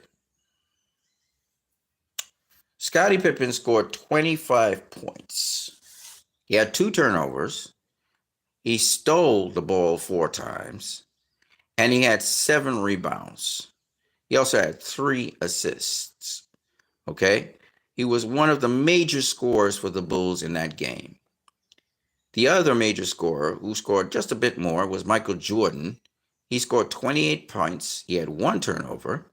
He stole the ball 2 times. He had 6 assists. Scottie Pippen had 3. He had 6. Now, I should have explained what an assist is, because you need to know what an assist is to be able to understand why Jordan had more assists than Scottie Pippen. An assist is like, in progress, you are mounting an offense, and you pass the ball to somebody who immediately scores. If the person gets the ball and dribbles the ball and creates a play for himself, that is not an assist. Assist is in the process of scoring. So if I pass the ball to somebody and then they score, that's an assist. Because a lot of times people will say, well, Scottie Pippen passed the ball to whoever, and that person may have dribbled the ball and then shot the ball and scored. So shouldn't Scottie Pippen be credited with assist? No. Okay. So it's usually in transition, you're mounting your offense, and instead of you taking the shot, maybe because you can't or whatever, you pass the ball to somebody else, and that person may dribble the ball once and then take a shot. That's called an assist. Okay. All right. So Michael Jordan had 6 rebounds and in his 28. So he had 28 points, right? Now, Horace Grant was the 3rd major scorer for the team. Well, he wasn't the third. Sorry, my bad. B.J. Armstrong was the third major scorer for the team with 18 points. And the center, Craig Hodges, he also had 16 points. B.J. Armstrong was very important in this game, okay? In the Bulls' successful win over the Knicks because one, he provided 18 points, okay? He had 4 rebounds and he had 10 assists. 10. Okay? I think he was sort of the major point guard bringing the ball down the floor at that time. I think Pippen was also a major point guard, but I think BJ was the major point guard bringing the ball. That's why he had 10 assists. So he had 18 points, 10 assists, and he had 4 rebounds. He almost had a triple-double if he had a little bit more rebounds. And he was integral in that win. Also, you had Craig Hodges, who was a center. He scored 16 points. He had 3 steals, amazingly, and he had 2 turnovers. Everybody had turnovers. B.J. Armstrong as well. Then Bill Cartwright didn't score that much, but he was the center as well. And then you had Horace Grant, who had 13 points. Again, major rebounder. He had 8 rebounds, like Pippen and Jordan, who were the major rebounders there. Cliff Livingston was another major rebounder, and B.J. Armstrong. And he also had 1 assist, 1 steal. Okay, so this is very important here. B.J. Armstrong had 2 steals. So when you look at that game and you look at the stats on them, now the stats don't say everything. Obviously, Pippen, he's moving down. He's kind of arranging the offense with B.J. Armstrong, taking charges, so drawing fouls from people to get to the line and stuff like that. So Pippen's doing the intangibles that we don't talk about. But you can see Pippen and Jordan, they are the major scorers for the team at that point in time. And then you had B.J. Armstrong and Craig Hodges and Horace Grant. They were the support for Jordan and Pippen. And this is why I like to talk about it. Now, Jordan had a lot of assists. He was the second highest guy in terms of assists. So when people say that Jordan was a ball hog, it's not absolutely true. Okay? So anyway, they blew out the Knicks the first game. Let's go to the second game.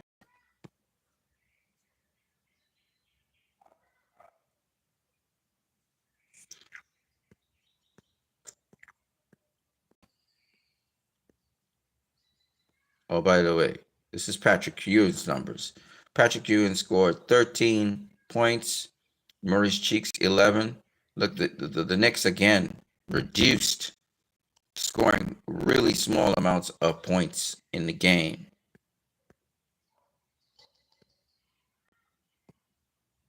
Michael Jordan scores 26 points in that game. He has 2 turnovers, no steals. He has 5 assists, and he has 5 rebounds. Scotty Pippen only scores 13 points in that game, so it's a low-scoring game. However, and he has 3 turnovers. However, it's got 1 block, 2 steals, 7 assists, and 8 rebounds. Sort of like a triple-double almost. Horace Grant had 13 points as well. He had 2 turnovers. He had 1 block, 1 steal, 4 assists, and 6 rebounds. So Scottie Pippen was the major rebounder for the team in that game where the Bulls won, and clearly reduced the Knicks to only scoring 79 points, which means the defense, this was a much more defensive game than an offensive game. And of course, it was a very physical game. So you had, again, 4 major players who were scoring. It was Bill Cartwright, who was the center, Horace Grant, Scottie Pippen, and Michael Jordan. Michael Jordan being the major scorer for the team in this case, and the others backing up and adding extra points to help the team win. But it seems as though defensively, they were really into the game. And Pippen seemed to be leading the defense with the rebounds and the assists.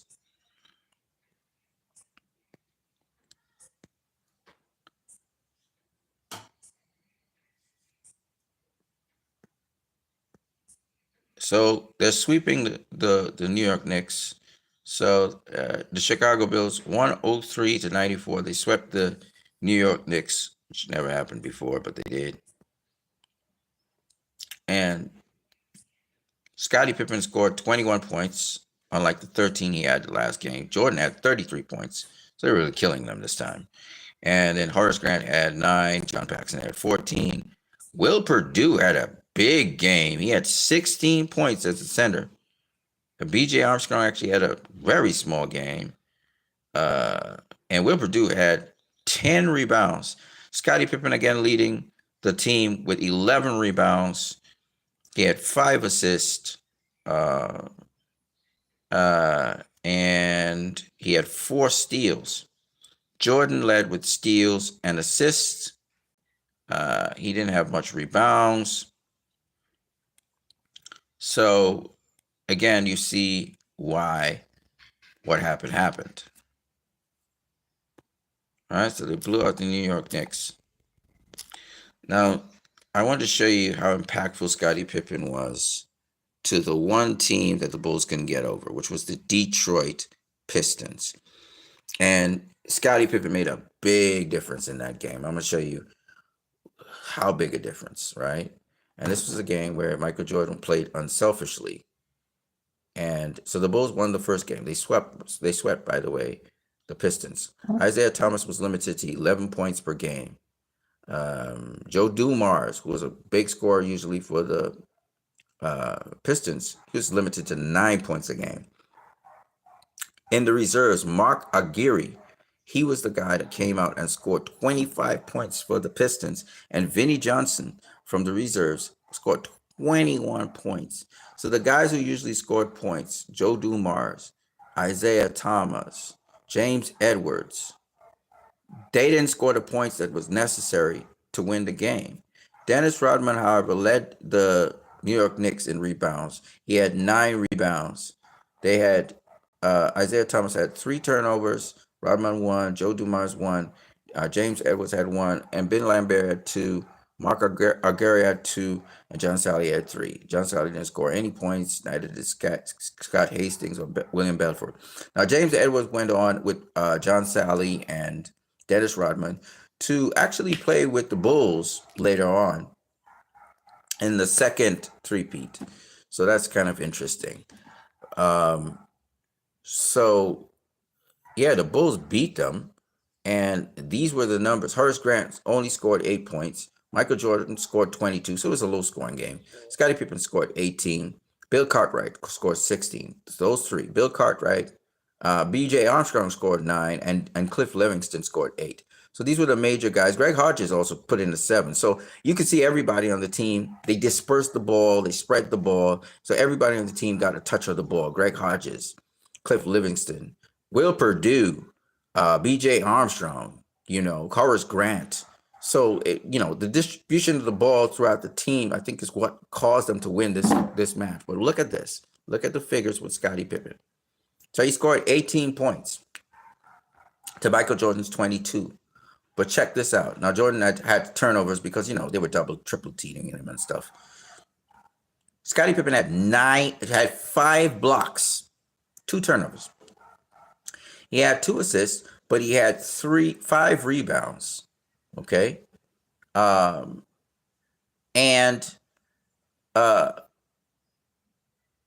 my bad. Let me get this right. Scottie Pippen had 5 blocks, 6 steals. Right? He only had 2 assists, so they say. I know he brought the ball down the court a lot. He had 5 rebounds. Okay. What was so critical about this is if you look at every category, Scottie Pippen has got good numbers in every category. That's to say, he didn't have a lot of turnovers. Michael Jordan, they targeted Michael Jordan, so he had a lot of turnovers. He had 5 critical blocks. The only other people who blocked the Pistons was Horace Grant and Scott Williams, right? Scott Williams is the only player that didn't score, right? These off the bench, they got a lot. The bench was pretty deep. You had Greg Hodges scoring 7. You had Will Perdue scoring 6. So the whole bench was doing something. And on top of that, you had the major players doing that thing. You know what I'm saying? It wasn't a high scoring game though. But the point is, what turned over this game was Scottie Pippen. They had no answer for Scottie Pippen. Michael Jordan didn't score his usual 30 something points because he couldn't. They were restricting him. But look at this. Scottie Pippen defensively was reducing the impact of the Detroit Pistons. On top of that, he was also scoring the much needed points that was needed to beat the Pistons. They had no answer for Scottie Pippen. And if you go and watch the game, you'll see what I'm talking about. And even the commentators were like, man, Scotty's on fire. You know, they don't seem to, the Pistons have no answer for Scottie Pippen. That's what the commentators were saying. And it's because Michael Jordan would draw the defense, then Scottie Pippen would do his thing. And then Scottie Pippen could dish out the ball to whoever. He wasn't just dishing the ball to Michael Jordan. So you got this spread. Everybody was pitched in and involved in the offense. It's probably the best basketball the Bulls ever played against the Pistons because it broke their spirit, especially after the second game, which we're going to look at right now. Horace Grant led the team in rebounds, by the way, in that particular game. So Dennis Rodman scored 7 points. Joe Dumars got back to his winning ways, 24 points. Isaiah Thomas, he scored 10 points. And Vinnie Johnson off the bench, 29 points. My goodness. Mike Aguirre scored 16 points. So the major guys were locked down, except for Joe Dumars. Scottie Pippen gave you 21 points. He had 4 turnovers, 2 blocks. Again, the only guy blocking was Scottie Pippen. He had 5 assists, and he had 10 rebounds. Michael Jordan had 35 points, 3 turnovers, 2 steals, 7 assists, and 3 rebounds. Right? Scotty was strong in rebounds, strong in assists, strong in steals, strong in blocks. Okay, and he had 1 more turnover than Michael Jordan. So he was doing Scottie Pippen was doing all these things, and he scored 21 points on top of that. Then you had Horace Grant. Horace Grant also had Horace Grant just had assists. He actually didn't rebound that much, so it was interesting. Scottie Pippen was the major rebounder for the team, and in that particular instance, again, defensively, he was rebounding more than everybody else. Actually, in the game, even more than Dennis Rodman, which was crazy. And then he had 5 assists, which Jordan had more assists than him, but it doesn't mean he wasn't passing the ball. I think Pippen was passing the ball more than Jordan. And then he had more steals. He had 2 blocks. Cartwright, who's the center, he had 1 block. BJ had a block, which is so weird. Because BJ Armstrong wasn't a tall guy. So that's it's amazing to hear that BJ blocked somebody. And Will Perdue had a block. And again, the bench put up numbers, right? BJ had 8 points. John Paxson had 8 points. Bill Cartwright had 7 points. So Cliff Livingston had 5 points. So these guys put some numbers up. Jordan put up some big numbers. He was able to free up himself to get to scoring. And that's how the Bulls swept game 2 against the tough Detroit Pistons. And you hear them say, man, we had no answer for Scottie Pippen. And it's true.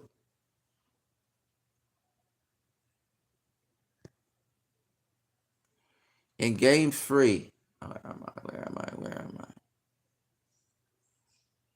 You should go down to the place and get the stuff. I'm going to, but not right now. Okay. Just hold your mind. Okay. Just make sure I get the stock. I can't even get the covers. Yeah. Anyway, game 3. They beat the Pistons again. Jordan puts up 33 points. Horace Grant, 17. Bill Cartwright, 13. And Scottie Pippen puts up 26 fucking points. So these guys now are scoring on top of playing defense. Scottie Pippen leads the league in rebounds, 10 rebounds. Horace Grant gets his 8 rebounds. Michael Jordan gets 7. Scottie Pippen has 7 assists. Horace Grant 3. Jordan has 7. Blocks. Jordan actually leads the team in blocks. He has 5 blocks this time. Bill Cartwright has 3. Scotty Pippen has 1. Scotty Pippen had more turnovers than everybody else, though. So it's kind of crazy. Paxson's not really a factor. Right? And then the final game they have where they blow out the Pistons in the finals. This game, 115-94. It's a big game for the Bulls. Jordan has 29, Pippen has 23. Grant has 16, and Paxson has 12. So Paxson gets to light up the place. Livingston has 10. There's less of B.J. Armstrong involved in that game. But look at the other figures. Turnovers, Pippen has 2. Doesn't have any blocks. He steals 3 times, and he has assists. 10 assists, and he has 6 rebounds. Jordan has 2 turnovers like Pippen. He has 2 blocks, 1 steal, 8 assists, and 8 total rebounds.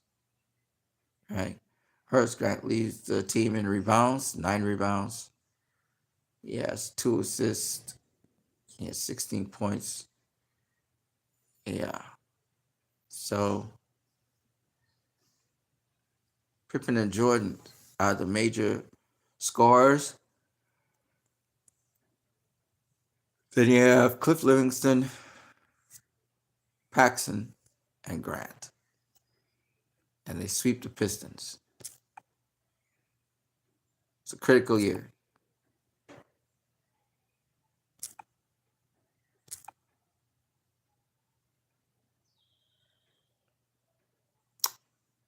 And then the LA Lakers. So this was an interesting thing. And when I look at these stats, it's just amazing. I want to show you guys how important Scottie Pippen was to the Bulls.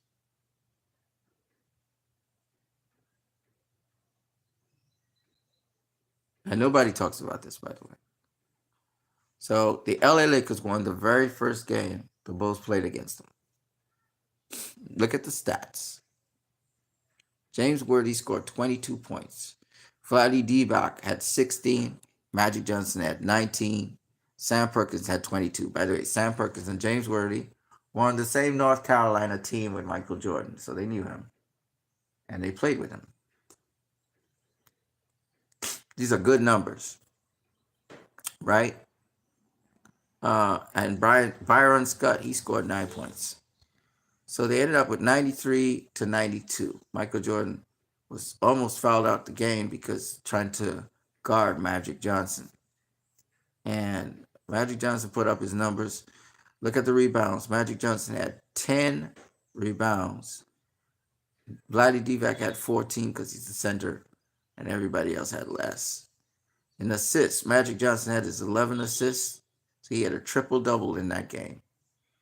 And Magic Johnson had 1 steal, Vladdy Divac 3, James Worthy 1, Sam Perkins 1, Byron Scott 1.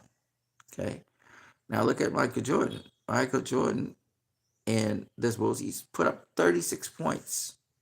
All right. He had 4 turnovers, no blocks, 3 steals, 12 assists, 8 rebounds. Okay. Scottie Pippen had 19 points. He had 3 turnovers, 2 blocks, 1 steal, 5 assists, and 7 rebounds. So Scotty was about where he was supposed to be. Jordan was performing above his level, but that was the only people who were performing. Horace Grant wasn't in the game. Bill Cartwright wasn't in the game. John Paxson wasn't in the game. And so they lost. Now, Jordan was also preoccupied with having to deal with Magic. In the next game, coming from behind, the Chicago Bulls draw even, a 107, 80-something, 86 score. Magic Johnson has 14 points. So he went from 19 points to 14 points. They put Scottie Pippen on him. He has 4 turnovers, no blocks, 2 steals, 10 assists, 7 rebounds. Now, the other game before that, he had a triple-double in addition to his 19 points. Not this time around. Scotty Pippen had affected that. He didn't have as much rebounds. He had about the same assists, but he couldn't score as much. Vlade Divac, he had 16 points. 16 points. He had 1 block, 3 steals, 5 assists, 5 rebounds. James Worthy, though, had a good performance, 24 points. He had 4 turnovers, though, 1 assist, and 5 rebounds. The major rebounder was Magic Johnson, which is weird. Sam Perkins had 6 rebounds. He had 11 points, so he didn't score as much. Sam Perkins was shut down as well. And he had nothing else. And the bench didn't supply much. Now, why is that? Scottie Pippen scored 20 points. Horace Grant scored 20 points. Michael Jordan scored 33 points. John Paxson scored 16 points. And Bill Cartwright scored 12 points. These guys were firing on all cylinders. B.J. Armstrong didn't score anything.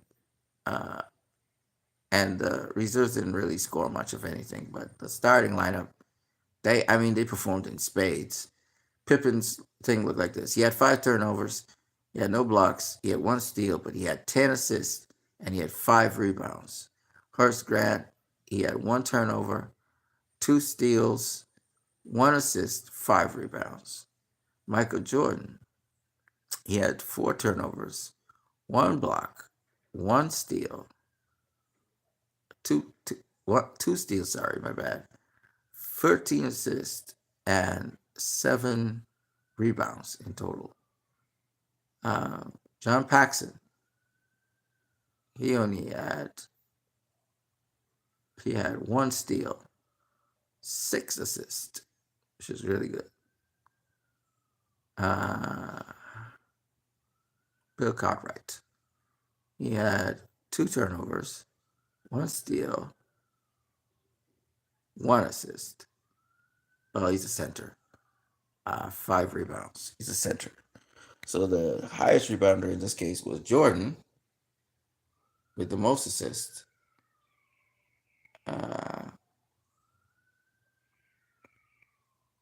And the most steals as well. So Jordan took over this game, which was the second game. Or the third game, sorry. This was, I think, the third game. No, this was game 2. Sorry, my bad. The next game. So Pippen shut down the guys that needed to be shut down. Let's see what happened in the next game here.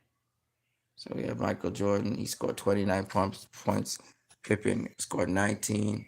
Grant scored 22. Paxson scored 10. Cliff Livingston scored 10.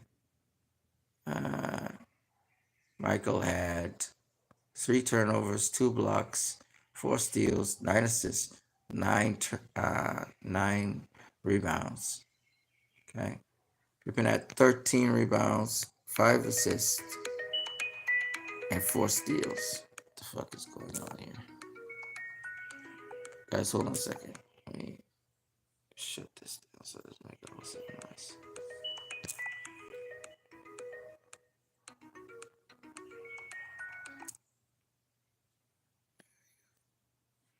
Okay. So Pippen didn't score as much, but he obviously handled Magic Johnson, restricting him again. And then in the final game, where they won,